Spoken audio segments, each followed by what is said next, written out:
예, 2026년 2월 25일 수요일 장마감 리뷰 및 트레이딩 리뷰 시간 시작하도록 하겠습니다.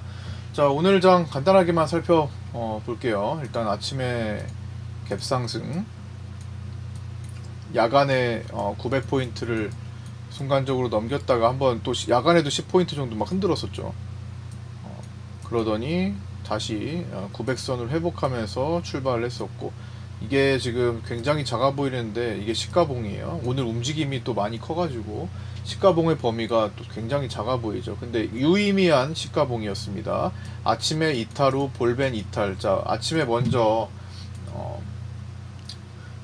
보자 했던 거는, 자, 파생방 글도 잠깐 올려놓고 보면, 일단 기본적으로 체크를 해야 되는 것은 시가봉과, 자, 요거를 좀 갖고 와서 볼게요. 엔비디아 실적 발표 앞두고 있는 점은 경계 요인이 되죠. 일단은 라인 잡아드렸고, 여기서 위에서부터 보면 되겠네요. 외국인은 아침에 쇼커버링보다는 일단 고가 매도로 출발을 했습니다. 그러니까 그 전날에도 아침에 흔들고 다 돌렸잖아요. 나이키 패턴으로 이렇게 돌렸죠.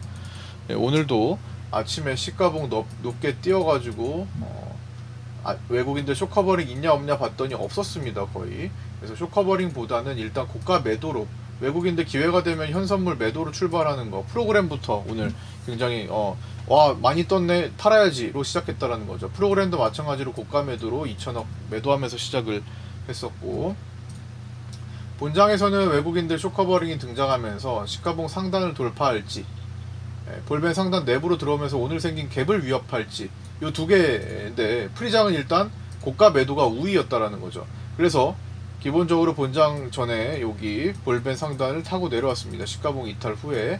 그 다음에 갭이 여기였는데 갭이 조금 못 미친 상태에서 틀어내기 시작했어요. 시장은 공간이 있어도 공간을 반드시 채우지는 않을 수 있죠. 근데 좀 오늘 애매하게 움직이긴 했습니다. 좀 더 갈 수도 있지 않을까라고 아마 생각하셨을지 모르겠어요. 여기 이탈되면서 안으로 들어오는데 조금 더, 왜냐면 노란선도 있었기 때문에 좀 더 내려올 수 있지 않았을까라고 할 수 있었다라고 봅니다. 그래서 여기서 조금 판단이 쉽진 않았을 거라고 생각해요. 그런데 기본적으로 뭘 봐야 되냐? 바로 연결했잖아요. 프로그램으로 연결해서 봐야 된다. 이거 때리는 거 프로그램이었잖아요. 자, 그래서 밑에 보면,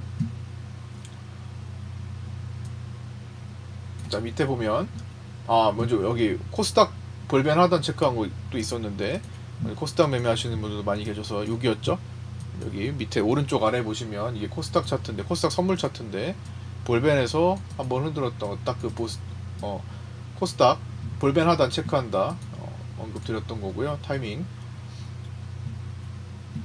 그 다음에 지금 이제 프로그램 얘기를 좀 하려고 했는데, 그리고 초반에 오늘 구름대 초기 라인 좀 보자고 언급을 드렸었어요. 차트에다가 표기해드렸죠. 그게 이 자리였습니다.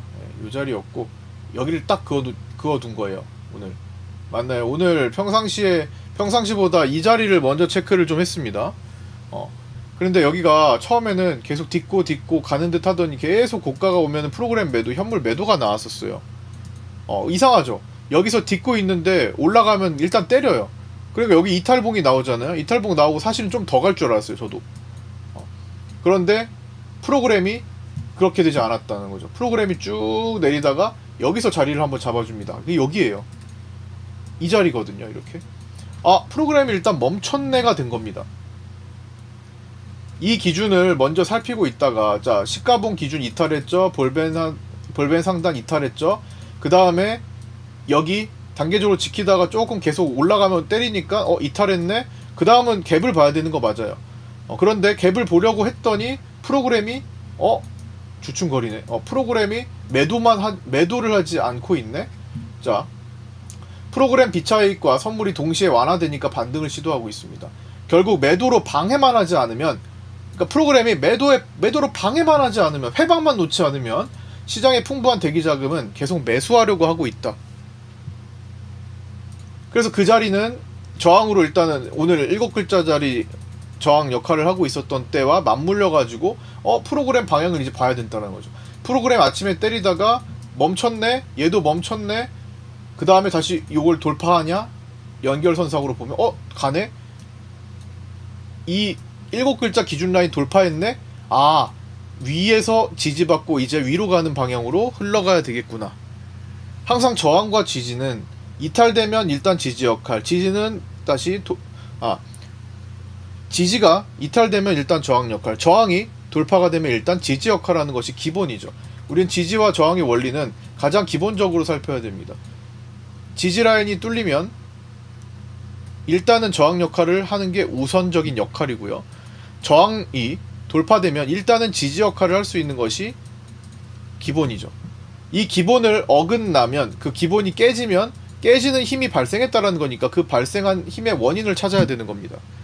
오늘 프로그램을 계속 주목을 했던 거예요. 대기자금 매수하려고 하는 건데 프로그램이 방해만 하지 않으면 된다. 무슨 말이에요? 프로그램이 매도로 때리지만 않으면, 얘는 매수로 돌리긴 좀 어렵잖아요. 근데 많이 완화가 됐죠. 이 완화되는 과정 속에서 시장은 당연히 올라오게 되겠죠. 방해를 하지 않으니까. 밑에서 오히려 더 사들이는 거니까. 그래서 그런 모습으로 프로그램을 체크를 했고, 기준 라인 오늘 좀 색다른 이 기준을 또 잡아드린 날이었습니다. 아침에. 자, 그 다음에 넘어가서 쭉 넘어가서, 자, 그렇게 해서 어디야? 워낙 범위가 커가지고, 자, 요렇게 움직였죠. 넘어가서 다시 시가봉. 자, 그 7글자 기준 라인 넘어간 다음에 지지 받았죠? 여기 지지 받았죠? 시가봉 도달한 다음에 넘어갔어요. 시가봉에서 막힐 수도 있습니다. 여기는 사실 시가봉에 막힌 거라고 봐요. 시가봉을 넘어가는 흐름이 볼벤 상단과 함께 자리를 잡고 나왔기 때문에, 볼벤 상단 타고 더 가겠네. 언제까지? 볼벤이 일자로 자리 잡을 때까지. 최소한 여기까지. 여기선 한번 끊어야 될 수도 있는 지점이 발생하죠. 쭉 끌고 왔으면. 다만 뭐 꺾인 것도 없기 때문에 조금 더 보자라는 물량을 남겼다면은 여기 와가지고 결정을 해야겠죠. 여기서 볼벤이 쭉 타고 가다가 다시 타고 갔잖아요. 타고 가다가 한참 일자로 횡보하잖아요. 일자로 횡보하면은 바로 들어오지 않을 가능성이 있어서 좀 더 패였죠. 그런데 그러다 보니까 볼벤 이동평, 우리가 항상 볼벤은 이제 이격을 벗잖아요. 여기 터널에 들어갑니다. 그래서 터널 들어간 얘기를 아까 했었고, 볼벤 상하단 움직임을 주다가 다시 시장은 볼벤 각도를 높이기 시작했습니다. 이제부터 조금 주의가 필요한 상황이었는데, 제가 1차 저항을 저도 오늘 올려드리고 왜 이렇게 범위가 넓은가 했어요. 근데 계산이식이 그렇게 나와서, 근데 보니까 그보다 조금 더 갔습니다. 사실 요쯤이었는데 912 라인, 912.6 라인, 이게 어디였죠? 오늘의 이제 저항대라고 생각했던 자리가 한 요쯤이었어요. 근데 이게 진짜 미세하게 오버한 거거든요. 근데 거의 2포인트가 금방 가버리는 거야. 여기거든요. 912.6 라인이 요 지점인데 조금만 미세하게 더 갔어도 2포인트 가까이 가요. 그 정도로 지금 1포인트에 대한 움직임의 그 힘이 아주 작은 힘이어도 1포인트가 그냥 쉽게 움직인다라는 거는 시총이 너무 큰 종목들이 영향을 주고 있다라는 겁니다. 오늘 삼성전자, 하이닉스 두 개 합쳐서 거의 1900조 이상이고, 그 다음에 현대차, 기아까지 해가지고 오늘 시장에 기여를 많이 했는데, 그들이 뭉치로 한호가만 떨어져도, 한호가만 올라가도 바로바로 분봉에 영향을 줄 수 있는 수준이 된다라는 거죠. 네. 그래서 되게 미세하게 보면 볼수록 불리해질 수 있어요. 시장이 움직이는 게 얘네들이 커져 버리는데, 옛날에는 한호가 움직였을 때 시장을 움직이는 힘이 없었다면 지금은 한호가만 움직여도 시장을 진폭을 이동시키니까, 진폭의 변화를 주니까 되게 가볍다라는 거죠. 그래서 옵션과 선물, 특히나 이제 옵션 프리가 많이 붙어 있어가지고 좀 덜 할 수도 있는데, 만기가 아니면 선물 대응하시는 분들은 진짜 내가 생각하지 못한 규모가 막 움직여 버리니까 당황스러울 수도 있습니다. 그래서 물량 조절을 하는데 신경을 써야 합니다. 워낙 가벼우니까. 그렇게 해서 마지막에 좀 흔들렸는데, 자, 마지막에 오늘 일단은 이제 엔비디아 실적 발표 이슈 앞두고 경계할 수 있다라는 것을 아침에 좀 언급을 드리기도 했었습니다. 파생반에. 그리고 방송에서도 언급 드렸고요. 그래서 후반부에는 조금 오늘 흔들릴 수 있는데 어디서 흔들릴지는 모르는 거죠. 초반에는 얼마나 갔다가 흔들릴지는 모르는 거지. 예. 그런데 2시 넘어서부터 좀 흔들려서 이게 흔들린 게 또 보통은 아니에요. 예, 15포인트 정도 흔들렸습니다. 그러고 나서 자 뭐를 보자고 했었냐면 자 포지션 잡아드렸고 자 오전에 여기였죠. 자 1차 저항을 향해서 천천히 이동 중인 시장인데 그러니까 11시 8분입니다. 11시 8분이면 어디죠? 어우 이거 이 화면에도 없어. 자 11시 8분이면 여기죠. 자 여기서 천천히 1차 저항 자리를 향해 가고 있는 과정 속에서 오후장에 엔비디아 실적 발표 앞두고 흔들림에 주의를 하자. 1차 저항부터는 솔직히 전환을 하는 게 맞지 않나. 1차 저항 912.6 그 이상은 욕심이고 여기서부터는 이제 후반부라면 특히나 엔비디아 실적 발표 앞두고 흔들림에 주의를 해야 되지 않겠나. 자 여기서 흔들렸던 거는 트럼프 대통령의 국정연설 시간에 관세 언급이 좀 있었습니다. 그 다음에 그러면 흔들릴 때 어떻게 뭐 흔들리면 뭐 그냥 쭉쭉 빠지나? 흔들릴 때 뭘 보라고 했어요? 11시 8분에 이미 시가봉 상단과 시가봉 하단 라인을 긋고 보자고 했어요. 저처럼 여기 검은색 라인을 그어보고 보자. 맞나요? 흔들릴 때 체크하자라는 거잖아요. 여기를 깨냐 지키냐를 지킬 수 있는 쪽으로 일단 먼저 봐야 되겠죠. 돌파한 거니까 아까도 지지와 저항은 돌파되고 이탈하면 일단 기본적으로 그 역할을 하는 거니까 얘는 여기를 돌파해갖고 왔으니까 기본적으로 지지 역할을 하는 게 우선이잖아요. 그럼 여기를 지켜질 것이다가 먼저죠. 지키지 못하면 추가적인 변수가 되는 거잖아요. 애초에 11시 8분부터 오후장에 엔비디아 실적 발표 흔들리는 이거 자체가 오후장 아니에요? 11시 8분에 잡아드린 게 오후장의 전망을 거의 언급드린 수준 아닌가요? 그쵸? 912.6짜리를 향해 가는데 오후장에 엔비디아 앞두고 흔들리는데 흔들릴 때 여기까지 흔들리는 거를 볼 수 있으니 블랙라인 긋고 보시자. 그쵸? 그렇게 오늘 흐름이 진행이 됐습니다. 그 다음에 뭐 이제 월물 풋옵션 매수하고 뭐 이런 디테일한 것들은 숫자적인 것들은 이제 텔레그램에서 다 이제 확인을 하시면 되겠고요. 오늘은 이 흐름만 조금 굵직하게 잡아드린 거고 그리고 여기 보면 이제 시장을 단순히 숫자로만 해석하면 참 꼬이기가 쉬워요. 와 5천억 매도했네. 뭐 이런 숫자로만 보면 옛날 같지가 않다라는 거지. 옛날에는 그만큼 시장이 매도하면 그걸 매도하는 금액을 매수로 받아주는 그 에너지 자체가 약했잖아요. 그쵸? 그렇기 때문에 지금과 같이 풍부한 자금력이 있는 시장과는 달라질 수 있다라는 것을 인식을 해야겠죠. 그러니까 단순히 숫자로만 옛날에 우리가 알던 숫자로만 받아들이면 안 된다라는 겁니다. 그래서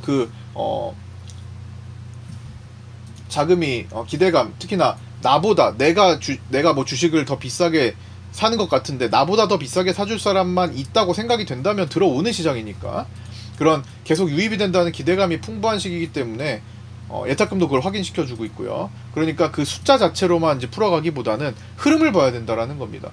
단순히 얘가 많이 때려서 하락할 거다. 옛날 같으면 그냥 원웨이 하락장이잖아요. 이 정도 수준이면 초반에.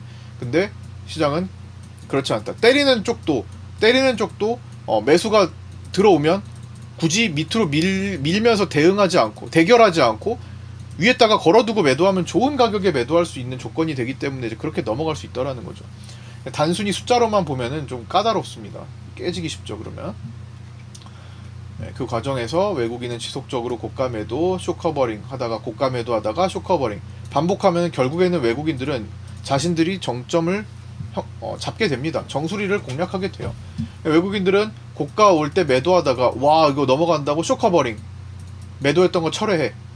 그 다음에 다시 고가 매도 시도하다가 이걸 돌파한다고 다시 쇼커버링 철회 하다 보면은 결국에는 고가 매도 할 때 최고점 구간이 잡히게 되죠. 쇼커버링 멈춘 시점에서.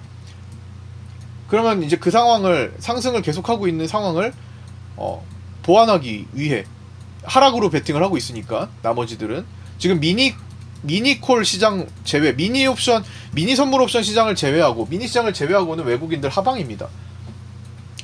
선물도 하방으로 돌렸잖아요. 물론 중립에서 크게 벗어나지는 않았지만 현물도 지금 뭐 대량 매도 계속 고가에서 분할 매도 계속 해주고 있고, 그 다음에 콜 매도 많고, 블록딜로도 콜 매도 많고. 대신에 그렇게 하방으로 준비를, 양방향 준비를 한다는 거야. 그렇게 하면서 계속 상승하면 어떻게?를 위클리 콜 릴레이로 풀어가고 있는 거죠. 그래서 그 상승을 보완하기 위해 엄청난 위클리 콜 옵션 릴레이를 지속하고 있다. 직전 만기일에도 170억 넘는 규모의 위클리 콜을 867.5와 870을 가지고 샀던 외국인이죠. 그게 수익금이 지금 많이 불어나 있는 그런 상황입니다. 굉장히 많이 불어나 있는 거죠. 170억 투입해가지고 2배 이상의 300억 이상의 수익을 지금 보고 있는 것으로 추정됩니다. 그만큼 많이 올라왔으니까 300억 넘어가네. 170억 투입해가지고 350억 이상, 잠깐 계산해보면 350억도 넘어갈 수도 있어요. 867이니까. 자, 그냥 대략적으로 170억 투입해가지고 2배면 340억이죠. 340억 이상이 불어났을 것으로 추정됩니다. 이 최소. 무슨 말이에요? 170억이 340억을 더해서 510억 이상이 되는 순간이라는 겁니다. 외국인은. 자, 넉넉하죠. 340억 벌어들인 거예요. 얘를 다 까도, 심지어 170억 자체를 없애도 나머지로 구축만 한다면 괜찮은 상황이 되는 거죠. 이거는 반드시 청산을 해야 되는 게 아니라 옵션이잖아요. 옵션은 항상 어떤 상황에 대해서 해지 역할을 할 수 있는 거기 때문에 지금은 하방 배팅을 하는 데 있어서 상승에 대한 해지를 릴레이로서 계속 보여주고 있었던 거죠. 근데 시장은 계속 유동성 폭발에 의해서, 그리고 정책에 의해서 계속 올라갑니다. 외국인들은 콜옵션 릴레이를 끊을 이유가 없어지는 거죠. 언젠가는 끊겠지만 끊을 이유가 아직은 없다라는 겁니다. 그래서 오늘도 이번 이제 목요일 만기는 월요일부터 해가지고 화수 올라가면서 외국인들의 위클리 콜 수익이 크게 나면서 위클리 포지션은 바뀌지가 않아요. 내일 이걸 다 청산하지 않는 이상 쉽게 바뀌지 않습니다. 그래서 이제 위클리는 이미 너무 큰 내재 가치를 가지고 있기 때문에, 그럼 외국인들이 그럼 무조건 상승시키냐? 이것도 아니라는 거죠. 엔비디아에 대한 실적 발표 이후에 옵션 변동성, 지금 시장에서는, 옵션 시장에서는 플러스 마이너스 6%를 지금 베팅되어 있는 상태고요. 오늘 보면서 7%까지 늘어날 수 있을 것으로 보이기도 합니다. 7에서 8%까지도 확장될 수도 있어요. 오늘 아직 종가 나오고 나서 실적 발표가 있기 때문에. 그래서 엔비디아가 어떻게 움직이느냐를 외국인들은 양쪽으로 다 설계를 해둔 거라고 보시면 됩니다.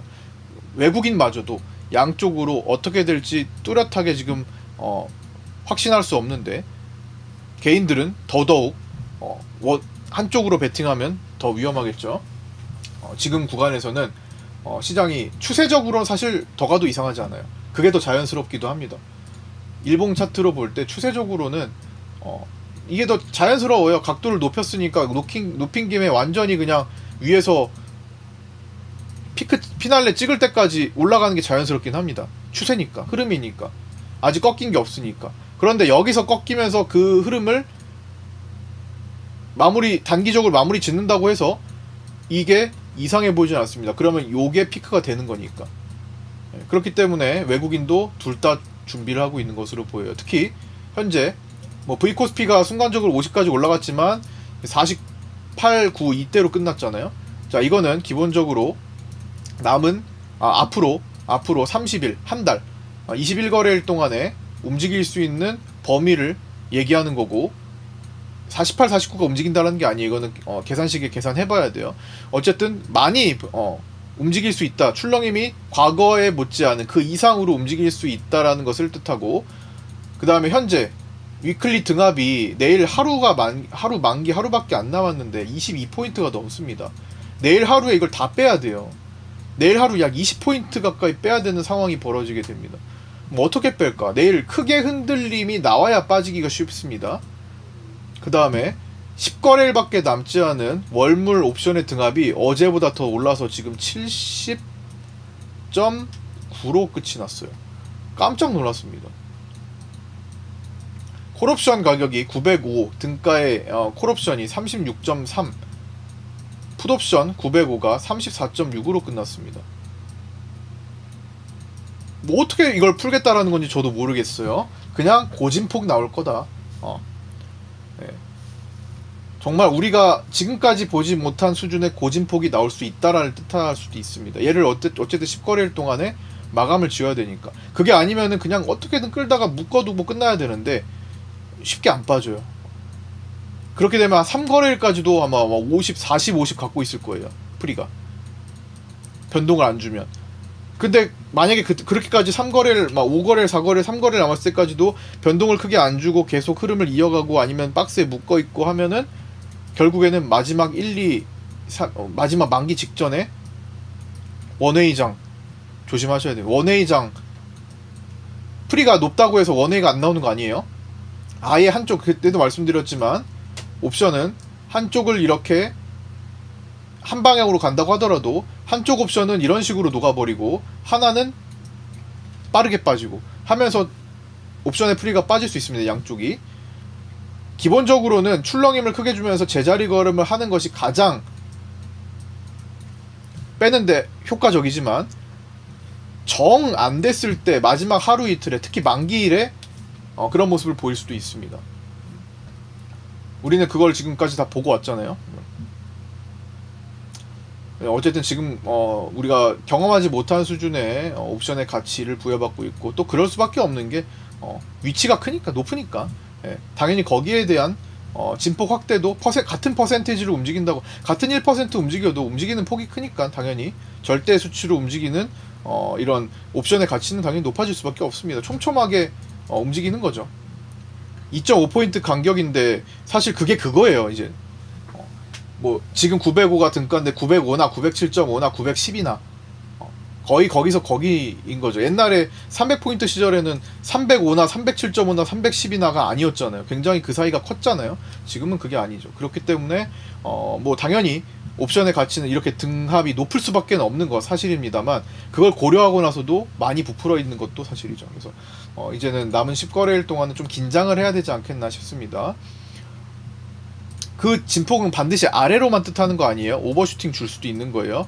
그렇기 때문에 시장이 어느 쪽으로 향하는지 외국인들 쇼커버링 여부를 파악을 해야 되고 오늘처럼 어제처럼 오늘처럼 아침에 프로그램이 때렸을 때 프로그램이 언제 멈추고 들어오는지를 파악해야 될 때도 있는 거고 어떤 날은 프로그램이 시동을 걸지 않는다면 그게 외국인 선물이 하는 역할이 될 수도 있는 거고 그렇죠. 근데 오늘 미니 콜옵션이 중간에 좀 바뀌었어요. 미니 콜옵션이 중간에 이렇게 매도를 크게 하다가 크로스가 나면서 매수로 전환이 됐습니다. 그러니까 미니콜 매도 이거 할 때 아니다라는 것을 보여주면서 리스크 관리를 했죠. 그 다음에 마지막에 흔들릴 때는 외국인들의 월물 콜옵션이 줄어들기도 했습니다. 콜옵션 매도 너무한 거 아니야? 오늘 상장한 막내콜 967.5였나요? 965였나?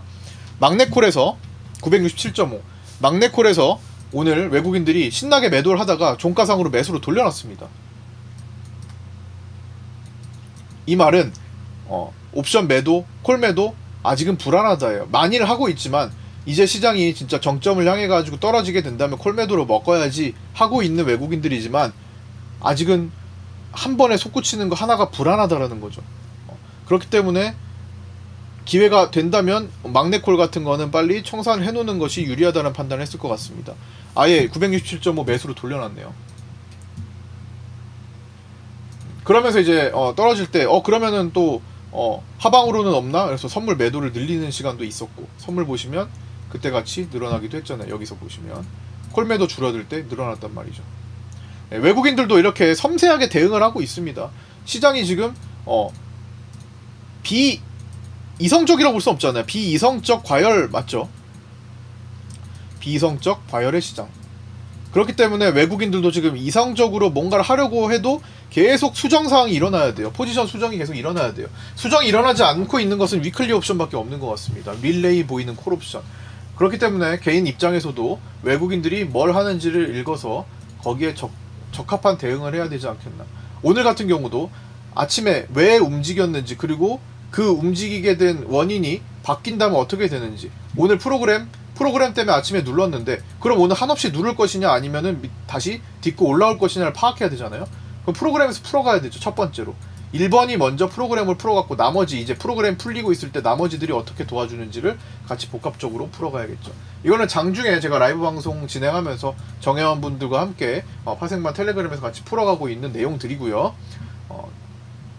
그 다음에 오늘 또 봐야 될 것이 또 뭐가 있나요? 오늘 연기금은 코스피 현물을 한 2,600억 정도까지 팔다가 종가에 좀 줄이면 2,000억 정도 축소가 됐고, 그 다음에 또 봐야 될 게 있을까? 코스닥 선물. 네. 뭐 그 정도 볼까요? 네. 빼먹은 거도 분명히 있을 겁니다. 저도 지금 라이브 방송 끝나고 바로 하는 거라 생각이 안 날 수도 있어요. 하지만 최대한 오늘 시장 필요한 만큼 오늘 시장의 흐름을 읽어드렸고, 이제 앞으로는 일단 기본적으로 뭐 앞으로도 따지기 전에 엔비디아 결과부터 봐야 됩니다. 엔비디아 실적 발표 이후에 나스닥 선물 마지막 1시간 종가 이후에 1시간 튀는 거 봐야 되고, 엔비디아 시간에 봐야 되고, 그걸 통해서 우리 아침에 야간 선물 종가에서 많이 변할 수 있는 날이죠. 야간 선물 종가 보고 그 다음에 변화 과정까지 보고 아침에 시가 준비해야 됩니다. 그러면 또 내일 시가봉 체크하고 피크, 오버피크, 만약에 엔비디아 상승할 수 있잖아요. 상승 6% 만약 예를 들어 간다. 6%, 뭐 6, 7%, 뭐 아니면 그 전 4, 5%일 수도 있지만 3, 4%일 수도 있고, 상황에 따라 최대 옵션은 최대 범위를 얘기하는 거니까, 만약에 이제 피크 간다 그러면 갭 상승하고 윗꼬리 달고 음봉 나오는 형태가 나오는지, 그리고 오늘 등장한 양봉을 훼손시키는 정도까지 움직이는지, 언제 나오는지 보고, 그게 없다면 흐름이죠. 끝날 때까지 끝난 게 아닌 거. 1000포인트? 자, 1000포인트 불가능하지 않습니다. 지금 이미 26년 6월 물부터는 1000포인트 이상의 코스피 선물 1000포인트가 상장이 되어 있죠. 오늘 상장했습니다. 자, 그 정도로 이미 거래소는 얘에 대한 준비를 빠르게 해왔고, 1000포인트를 어떻게 이걸 표기할까? 정해지지 않았기 때문에 얼마 전까지만 해도 정해지지 않았어요. 부랴부랴 황급히 1000포인트에 대한 설정을 한 것 같습니다. 너무 빨리 다가오니까 788포인트 때 1000포인트 어떻게 하지 생각 안 했을 거 아니야. 근데 800포인트 넘어가면서 야, 이거 1000포인트 어떻게 설정하지? 상장시켜야 되니까. 장기물은 상장시켜야 되잖아요. 그러니까 그거를 서둘러서 지금 설정을 하고 올린 것 같습니다. 불가능은 없다. 그러니까 내가 먼저 제한을 두지 않는다라는 거 너무 강조해도 지나치지 않는다. 우리가 지금 여기가 지금 500포인트, 540을 얼마 전까지만 해도 따지고 있었어요. 540 굉장한 지지다. 그쵸? 540포인트 때 따지고 있다가 금방금방 성큼성큼 600 보고 700 보고 800 보고 900 본 거잖아요. 600 볼 때 이걸 알고 있었을까요? 아니요. 걸리더라도 시간이 걸릴 줄 알았지. 가더라도 갈 수는 있겠지만, 근데 시장은 돈이 계속 유입되니까 부동산 시장에서도 코인 시장에서도 들어오고, 해외 주식, 해외 증시에서는 많이 안 들어오지만 그래도 들어오고 있고, 이런 것들을 계속 보여주고 있는 거니까 한계를 두지 말고, 한계를 두면 자꾸만 곧버스 들어간다니까요. 내가 여기까지, 야, 이 정도면 시장이 말이 돼. 이 순간 곧버스는 이미 700원부터 들어가고 600원부터 들어가고 500원 물타기하고 400원, 300원, 어느덧 258원이에요. 저거 100원대 안 가리라는 보장 없잖아요. 그죠? 어떻게 될지 모르는 상황입니다. 결과가 물론 엔비디아가 실적 발표 이후에 꺾여가지고 마이너스 6% 막 이렇게 간다면 흔들릴 수는 있겠죠. 그거 나오고 나서 봐도 먹을 거 있고 장중에도 할 거 많고요. 자칫하다 지금 야, 내일 엔비디아 떨어지는 거니까 그냥 여기다가 하방 배팅 들어가고 한번 보자 하기에는 리스크가 너무 크다는 거죠. 외국인도 그렇게 못한다라는 거죠. 이거 나오면 어떻게 할 건데. 특히나 콜매도 건들지 마시고, 아무리 프리가 높아도, 야, 프리가 높은데 콜매도 매력 있는데? 라고 생각하다가 그 왜 높았는지 이유를 보여주는 경우도 있어요. 물론 위클리 옵션의 경우는 하루짜리니까 녹을 확률이 높긴 하겠죠. 정말 크게 가지 않으면 웬만하면 높겠죠. 근데 월물은 또 모릅니다. 3월물 블록딜 이슈 있습니다. 그러나 외국인들이 콜매도지 금투는 콜매수 반대로 잡아준 쪽은 개인이 아니에요. 그것도 무시할 수 없습니다. 그리고 황급히 콜매도를 일부 축소하는 거래도 등장하고 있습니다. 최근에 블록딜 매수 같이 나오고 있어요. 굉장히 크게. 어제도 무려 3천억대 거래가 나와요. 이 거래 안에는 숏 포지션의 커버도 분명히 섞여 있을 것으로 보입니다. 지금 뚜렷하게 나오질 않아서 좀 파악하기가 어려운데 어쨌든 무조건적인 생각을 버리시고 진짜 말 그대로 오버슈팅 나오면 어떡할지 상상을 해보시면서 풀어가야 될 것 같습니다. 시장이 보여주는 대로 보여주면 일단 여기서 1달락 되는구나, 그럼 그때부터 피보나치 잡아보고 뭔가 이제 왜 이거 누가 누르는 거지 이렇게 풀어가면서 가야겠죠. 네. 자, 하여튼 뭐 그렇게 보고 또 빠진 게 있으면은 내일 또 보완하도록 할게요. 내일 만기일, 위클리 만기일 보면서 또 보완하도록 하겠습니다. 자, 그리고 이제는 매매일지 복귀 방송 여러분들이 올려주신 일지를 좀 간단히 보고 마치도록 하겠습니다.